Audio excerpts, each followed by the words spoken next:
আজ এসেছি মার মাসিকে দেখতে। মা যে দেখাতে এসে ভর্তি হয়ে যাবে আমি সত্যি ভাবতে পারিনি। আর এই ধারে মাসি এখনও অনেকটাই ঠিক আছে, দেখুন মাসি এখন বসে আছে আর মায়ের এখনও জ্ঞান ফেরেনি। আর এত বড় অপারেশন হয়েছে, সেখানে আমার বাবা, দুই দিদি আর মামি ছিল। এই দিনটা খুবই কষ্টে গেছি। আমার দুই দিদি ছিল, মামি ছিল, সেখানে এতটাই ওটা পার করেছে। আমি থাকলেও কিছু করতে পারতাম কি না জানি না, কিন্তু মায়ের কষ্টটা দেখতে পারতাম না। আর মাসি একখানে বসে আছে। মাসি আর বাবাদের একটাই চিন্তা, মা উঠে গেলে আবার বমি করতে পারে। কে বলে বোনের টান, মাসি তো নিজেই অসুস্থ।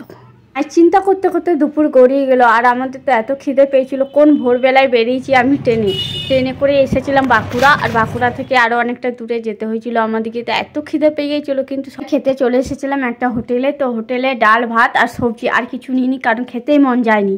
খাওয়া দাওয়া করে দুপুর থেকে সন্ধ্যা পর্যন্ত মাকে দেখভাল করতে হয়েছিল। তারপর 6টা বেজে গেছে। 6টা বাজার সাথে সাথে নার্স দিদি চলে এসেছে পেশেন্টকে চেক আপ করতে। তারপরে মায়ের সিটটা এমন ছিল যে মাসি আর মা দুজনকে দেখতে পাবে।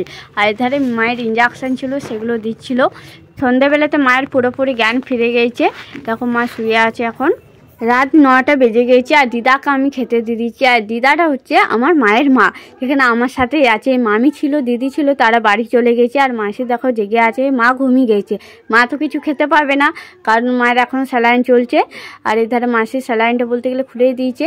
তো মাসিকে আমি খাবার দিয়ে দিয়েছিলাম, মাসিকে দিয়েছিলাম একটা রুটি আর ডাল। তো মাসি আগে খেয়ে দিয়ে শুয়ে দিয়েছে। তারপরে আমি নিয়েছিলাম, রুটি ছিল, আমার বোন নিয়ে এসেছিলো রুটি, আলু ভাজা, ডিম, আর সাথে চপগুলো এনেছিল। ভাবলাম চপগুলো নিয়ে। আর দেখো এধারে বাবা ঘুমোচ্ছে। তো বাবার কাছকে চলে গেছিলাম আমি। আসলে হসপিটালের মধ্যে এত গন্ধ লাগছিল যে ওখানে আমি খেতে পারবো না, তাই বাবা বাইরে ছিল, বাবার কাছে চলে এসেছিলাম, নিশ্চিন্তে খাচ্ছিলাম। আর সত্যি সারাদিন সেই দুপুরে আমি দুপুরে ভাত খেয়েছি, আর এখন রুটি আর ডিম ভাজা দিয়ে খুবই ভালো লাগছে খেতে। আগেও কিন্তু মায়ের একটা খুবই বড় অপারেশন হয়েছিল, কিন্তু আমরা তখন ছিলাম খুবই ছোট। মা মামা বাড়িতেই ছিল 3 মাস, তারপরে এসেছিল সুস্থ হয়ে।